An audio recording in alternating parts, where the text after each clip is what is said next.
हिंदू धर्म में बाल कटाना का मतलब होता है कि उम्मीदें खत्म हो जाना। हिंदू धर्म की जो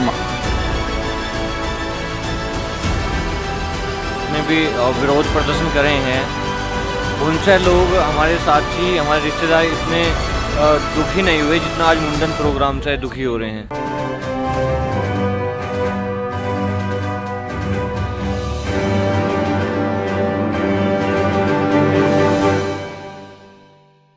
नमस्कार, मैं हूं सोनिया सिंह और मैं इस वक्त आज इको गार्डन में मौजूद है। उत्तर प्रदेश की अगर बात करें तो उत्तर प्रदेश में जैसे जैसे विधानसभा चुनाव नज़दीक आते जा रहे हैं वैसे ही उत्तर प्रदेश में जनसैलाब, रैलियों का जनसैलाब हो रहा है। लेकिन अगर इको गार्डन की बात करें तो इको गार्डन में भी ये एक तरीके से खुली जेल हो गई है, क्योंकि यहाँ पर धरना प्रदर्शनों का जो सिलसिला है वो लगातार चल रहा है। आज हम यहाँ पर मौजूद है उत्तर प्रदेश पावर कॉरपोरेशन के लोगों के पास। यहाँ पर 603 टीजीटी का समायोजन करने के लिए लोग यहाँ पर 171 दिन से धरना प्रदर्शन कर रहे हैं, लेकिन प्रशासन की तरफ से ना ही कोई अधिकारी इन लोगों की सूझबूझ लेने के लिए आ रहा है। ये लोग लगातार इतनी ठंडी में अपना घर और परिवार छोड़कर यहाँ पर धरने पर बैठे हुए हैं। ये लगातार सरकार को मनाने की भी कोशिश कर रहे हैं हर लम्हा कि कैसे सरकार इन लोगों की सुने। कभी ये पकौड़ा तलते हैं, कभी चाय बनाते हैं, कभी विधानसभा का घेराव करते हैं, कभी रोड पर जा करके धरना प्रदर्शन करते हैं। और आज इन्होंने अपना जो है अपने सिर के बाल मुड़वा दिए हैं कि अभी जो है इनका प्रोग्राम, ये लोग भीख मांगने का भी काम करेंगे। लेकिन आज जो है इन लोगों से बात करते कि आखिर ये ऐसा क्या लगा कि सिर मुड़वाकर ये सरकार को क्या संदेश देना। सर, आज आप लोगों ने सारा कुछ कर लिया और आज अपने सिर के बाल भी मुड़वा लिए, तो शायद किसी अशुभ काम में ही किया जाता, तो आप लोगों ने ये क्या मतलब कैसे? देखिए मैडम, जैसा कि आपको ये पता है कि पूरा मामला उत्तर प्रदेश पावर कॉरपोरेशन के तकनीशियन कर्मचारियों का है, जहां उन्हें 3 साल सेवा करके इस विभाग ने बाहर निकाल दिया और 2000 से अधिक रिक्त पद होने के बावजूद आज हम लोगों को सेवा में बहाल नहीं किया जा रहा, जो कि बहुत खेद का कारण है। और इसके लिए हम लोग लगातार 171 दिन से इसी इको गार्डन में बैठकर शांतिपूर्ण ढंग से अपनी आवाज़ को उठाते चले आए हैं। आज लेकिन दुखद बात है कि आज बड़े लोकतांत्रिक और शांतिपूर्ण ढंग से जो है हम लोगों को सुनाया नहीं जा रहा है और हमारी पीड़ा को संज्ञान में नहीं लिया जा रहा है। और हिंदू धर्म में बाल कटाना का मतलब होता है कि उम्मीदें खत्म हो जाना। हिंदू धर्म की जो मान्यता है उसके मुताबिक यदि व्यक्ति मृत हो जाए तो उसके जीने की उम्मीदें समाप्त हो जाती हैं और आज उसके जो परिवारीजन हैं तब मुंडन कार्यक्रम कराते हैं।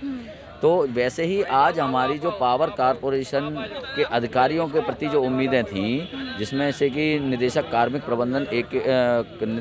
प्रबंधन और प्रशासन श्री अजय कुमार पुरवार यानी ए के पुरवार हैं, उनके प्रति आज हमारी जो है उम्मीदें ख़त्म हो गई। एम देवराज जो पावर कॉरपोरेशन के अध्यक्ष हैं, उनके प्रति हमारी उम्मीदें ख़त्म हो गई। पंकज कुमार जो प्रबंध निदेशक हैं उत्तर प्रदेश पावर कॉरपोरेशन के, उनके प्रति हमारी जो है उम्मीदें ख़त्म हो गई। और उम्मीदें इस प्रकार ख़त्म हुई हैं कि लगातार जब हम 171 दिन से अपनी बहाली की आवाज़ पावर कॉरपोरेशन के अधिकारियों के समक्ष उठाते आए हैं, विद्युत सेवा अधिकारियों के समक्ष उठाते आए हैं, बावजूद उसके हम लोगों को वहां से भगाया जाता रहा है। हमारी पीड़ा को कभी संज्ञान में नहीं लिया गया उन अधिकारियों द्वारा और हम पर कोई भी कार्रवाई नहीं की गई, क्योंकि वो लोग स्वयं दोषी हैं। और जब वो स्वयं दोषी होने के बावजूद आज जब हमने यही गुहार लगाई कि 2000 से अधिक रिक्त पद पावर कॉरपोरेशन में पड़े हुए हैं और आप उन पर रख सकते हैं, तो आज हमको भीख स्वरूप जो है हमको आयु समय सीमा में आगे वाली एग्जाम में बैठने का मौका दिया जा रहा है। जबकि हम पूछना चाहते हैं कि एक पद के लिए कितनी बार लिखित परीक्षा होती है। जब हम अपनी लिखित परीक्षा दे चुके, हम प्रथम वरीयता सूची में आए, हमने अपना डॉक्यूमेंट वेरिफिकेशन कराया, हमारे सारे प्रमाण पत्र सही होने के बावजूद आपने हमें नियुक्ति दी, हमने 3 साल दंड रहित सेवा की, उसमें हमारी ट्रेनिंग कंप्लीट हुई, हमारा स्थायीकरण हुआ, बावजूद उसके हमको 3 साल सेवा करके आपने बाहर निकाल दिया। और ये केवल 603 कर्मचारी नहीं है, 603 परिवार हैं ये। आज एक मध्यम वर्गीय परिवार में जो कि 5 सदस्यीय परिवार होता है, यदि उसमें एक व्यक्ति नौकरी करता है तो वो 5 व्यक्तियों का पेट पालता है। और यदि उसी व्यक्ति का रोजगार चला जाए तो वो 5 व्यक्ति जो उसके ऊपर आश्रित हैं, उनका जीवन जो है जीवन जीना जो है दुर्लभ हो जाता है, कठिन हो जाता है बहुत ज़्यादा, और उनके सामने इतनी बड़ी समस्याएं पैदा हो जाती हैं जिसको बयान नहीं किया जा सकता। तो सर, क्या ऊर्जा मंत्री श्रीकांत शर्मा की ओर से भी कोई आप लोगों को आश्वासन नहीं दिया गया? क्या वो कभी आप लोगों से मिलने आए यहाँ 25 दिसंबर 2021 को हमारे द्वारा 15 बार ऊर्जा मंत्री श्रीकांत शर्मा जी से मिलने के बाद उनके आवास, मथुरा स्थित आवास जो उनका राधा वैली में बना हुआ है, वहाँ हम श्रीकांत शर्मा जी से कम 15 बार मिल चुके। उनके सचिवालय स्थित कक्ष में मैं कम से कम 10 बार मिल चुका। उसके बाद जो है शक्ति भवन में हम लोग कम से कम उसे 10 से 15 बार मिल चुके हैं। अनेकों बार उनसे पत्राचार किया गया है, अनेकों बार उनसे जनता दर्शन में मिला गया है, जनता दरबार में मिला गया है, IGRS पर उनसे अपनी गुहार लगाई गई है, फेसबुक के माध्यम से, ट्विटर के माध्यम से लगातार ट्वीट किए जाते रहे हैं, लेकिन ऊर्जा मंत्री श्रीकांत शर्मा द्वारा कभी भी इस प्रकरण का संज्ञान नहीं लिया गया। हमसे हर बार मिलने पर उनके द्वारा यही कहा गया कि आप लोग पीड़ित हैं, आप पर निश्चित तौर पर कार्रवाई होगी, लेकिन ये बहुत दुख का विषय है कि 171 दिन पूर्ण होने के बाद भी हम लोगों पर सेवा की बहाली की कार्रवाई नहीं हो पाई है। सर अब आप लोग आगे क्या करेंगे अगर अभी भी, क्योंकि प्रशासन की ओर से कुछ तो संज्ञान नहीं ले रहे हैं? देखिए मैडम, हम लोगों ने अपनी बात उठाने के लिए विभिन्न प्रकार के प्रयत्न किए, जैसे कि विधानसभा घेराव भी किया, उसके बाद शक्ति भवन घेराव किया, मौन व्रत रखा, बुद्धि शुद्धि यज्ञ किया, सुंदरकांड का पाठ किया, रक्षाबंधन भी हम लोगों ने यहीं मनाई, दिवाली भी हम लोगों ने यहीं मनाई, सारे वार त्यौहार हम लोगों ने यहीं बनाए। आंधी बरसात धूप जितना भी ख़राब मौसम था वो हमने इसी टेंट में रह के व्यतीत किया, यहीं इको गार्डन में।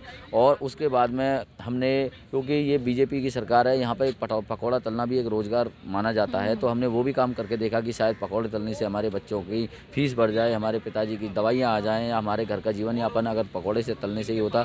लेकिन पकौड़े तलना, मेरा जो अपना मानना है, पकौड़ा तलना जो है आदमी की मजबूरी होती है, पेशा नहीं होता है। हर एक आदमी जो पकौड़े तलने वाली भी है वो बुरा काम नहीं करते हैं, लेकिन वो उनकी कहीं ना कहीं मजबूरी होती है। वो इतना पकौड़े करके अर्न नहीं कर पाते कि वो अपने जो है घर परिवार को अच्छे से, बिना पढ़ा लिखा व्यक्ति भी पकौड़ा तलने का काम कर। सर अब तो परिवार वाले भी कहने लगे होंगे कि आप लोग अब आ जाइए घर। जी बिल्कुल, लगातार कहते हैं, उनकी आंखों में आंसू भी आते हैं। हमारा संघर्ष देख के हमारे जो मित्रगण हैं वो भी काफ़ी दुखी होते हैं, जिनके साथ हमने 3 साल नौकरी का समय बिताया। हाँ, हमारे रिश्तेदार हैं, एक जो कलंक हम पे नौकरी के हटने के बाद में लगा है, उसको आज तक हम लोग मतलब जस्टिफाई नहीं कर पाए हैं। तो तमाम तरह की बातें हैं, लेकिन बावजूद उसके एक उम्मीद बनी रहती है, और उसी उम्मीद पर हम लोग जो है आज मुंडन संस्कार कराए हैं। उम्मीद करते हैं कि इससे सरकार पर एक अच्छा खासा प्रभाव पड़ेगा, और माननीय योगी आदित्यनाथ जी इस प्रकरण को संज्ञान में लेते हुए हमारी सेवा में बहाली अवश्य कराएंगे। अगर अब तब भी हमारी बहाली नहीं होती है तो आगे हम भीख मांगेंगे, यहाँ लेटेंगे, और तब तक जो है यहीं रुके रहेंगे जब तक हमारी सेवा बहाल नहीं हो जाती। चाहे हमें जो है उसके लिए भूख हड़ताल करनी पड़े, आमरण अनशन करना पड़े, वो भी हम विकल्प करके करेंगे। मरता क्या ना करता वाली बात है, तो सब कुछ किया जाएगा। लेकिन हमारी सबसे जो हमारा मान सम्मान और स्वाभिमान है वो हमारी नौकरी थी। एक आदमी का रोज़गार ही उसका मान सम्मान और स्वाभिमान होता है। तो हम चाहते हैं कि हमें आज अगर हमें अपने जैसे बाल प्यारे थे, वैसे ही हमें अपनी नौकरी प्यारी है, तो निश्चित तौर पर हमारी नौकरी वापस होनी चाहिए।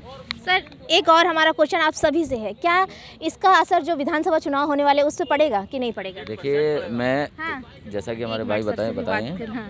तो हम लोगों ने बीजेपी को ही वोट किया था पिछली बार, और इस उम्मीद के साथ में किया था कि बीजेपी सरकार जो है हमारे रोज़गार को और आगे बढ़ाएगी। क्योंकि ये कहते हैं कि रोज़गार, हमने 4.5 लाख सरकारी नौकरियां दी, लेकिन आज आप देख रहे हैं 3 साल जो लोग ऑलरेडी नौकरी कर रहे हैं उनको जो है आज बेरोज़गार बना दिया गया। तो 4.5 लाख सरकारी नौकरियों की बात करना एक हास्यास्पद प्रतीत होता है। तो आगे आने वाले चुनाव में अब हम सभी की तरफ से वोट वही उसी के लिए दिया जाएगा जो हमारी सेवा बहाल करेगा, क्योंकि हमारा मान सम्मान स्वाभिमान जो सरकार लौटा देगी वही उसी को वोट मिलेगा। जी थैंक यू। आप लोग धरने प्रदर्शन पर 171 दिन से बैठे हुए हैं, इसका असर जो है इस बार चुनाव में पड़ेगा क्या? बिल्कुल पड़ेगा मैम।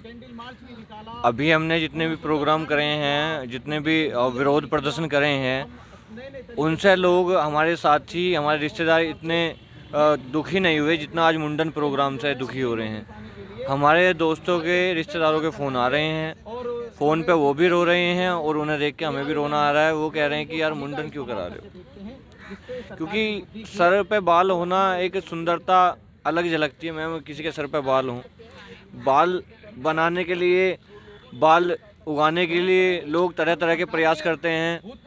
यही बाल सफ़ेद हो जाएं तो बुढ़ापा झलकता है, यही बाल काले घने हों तो जवानी झलकती है। तो कई जगह सुंदरता के मामले में ये बाल जो है अपनी जगह मायने एक हमारे शरीर में बाल होते सुंदरता बढ़ती, हमारा स्वाभिमान होते हैं, और वैसे हमारी नौकरी भी है, नौकरी भी गई। आज आप लोगों ने अपने बाल घुटवा कर एक सम्मान भी कहीं ना कहीं, नौकरी हमारे जीवन के लिए सम्मान होता है। सरकारी नौकरी पाना और उसके बाद मान सम्मान प्राप्त करना, लेकिन हमने मान सम्मान प्राप्त किया, उसके बाद हमें निकाल दिया जाता है 3 साल की सरकारी सेवा हमारे से लेने के बाद, जबकि हमारी कहीं पे भी कोई गलती नहीं है। सुप्रीम कोर्ट भी इस बात को स्वीकार चुके हैं। और हाई कोर्ट भी इस बात को स्वीकार चुका है और सुप्रीम कोर्ट का आदेश भी आ चुका है हमारे समाधान के लिए। 2 साल से ज़्यादा टाइम भी हो चुका है, लेकिन पावर कॉरपोरेशन के भ्रष्ट अधिकारी उनके कान पे जूं तक नहीं रहेंगी हैं। हम आज मुंडन करा के अपना जो है विरोध प्रदर्शन इस चीज़ का कर रहे हैं। हम बताना चाह रहे हैं उन्हें कि हम इतने पीड़ित हैं कि शरीर पे सबसे ज़्यादा प्यारी चीज़ को हम जो है आज हमने उतार के एक तरफ रख दिया है। क्यों? क्योंकि हमें ये नौकरी से ज़्यादा प्यारी नहीं है। नौकरी हमारा जीवन चलाती है, हमारे बीवी बच्चों हमारे परिवार का पालन पोषण का कार्य करती है। नौकरी होती है, एक मान सम्मान एक अलग होता है। कहीं पे भी जाते हैं, शादी ब्याह पार्टी में हमारे पिताजी जाते थे तो लोग पूछते थे कि भाई बेटे क्या कर रहे हैं, घर परिवार में सब कैसे हैं, तो वो बड़े गर्व के साथ में कहते थे कि मेरे दोनों बेटे यूपीपीसीएल में हैं। क्योंकि मेरा भाई भी मेरे साथ था, वो भी मेरे साथ बाहर हुआ है। तीसरा भाई विकलांग है, वो हमारे ऊपर ही डिपेंड था।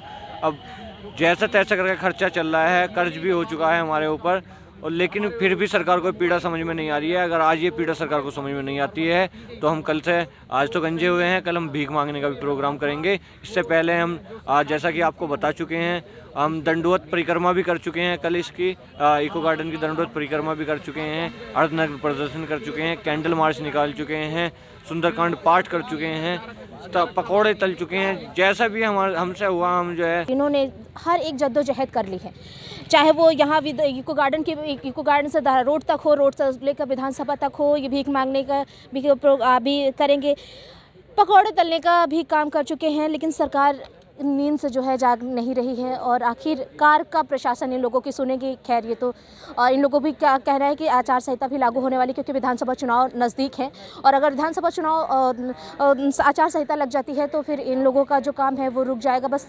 2000 रिक्त पद हैं और इन लोगों के बस 603 लोग हैं। अगर इन लोगों को ज्वाइनिंग दे दी जाती है तो ये लोग अपना धरना प्रदर्शन समाप्त कर देंगे। हमारे चैनल से जुड़े रहने के लिए सब्सक्राइब करें, लाइक करें, शेयर करें और बेल आइकन को प्रेस करना ना भूलें।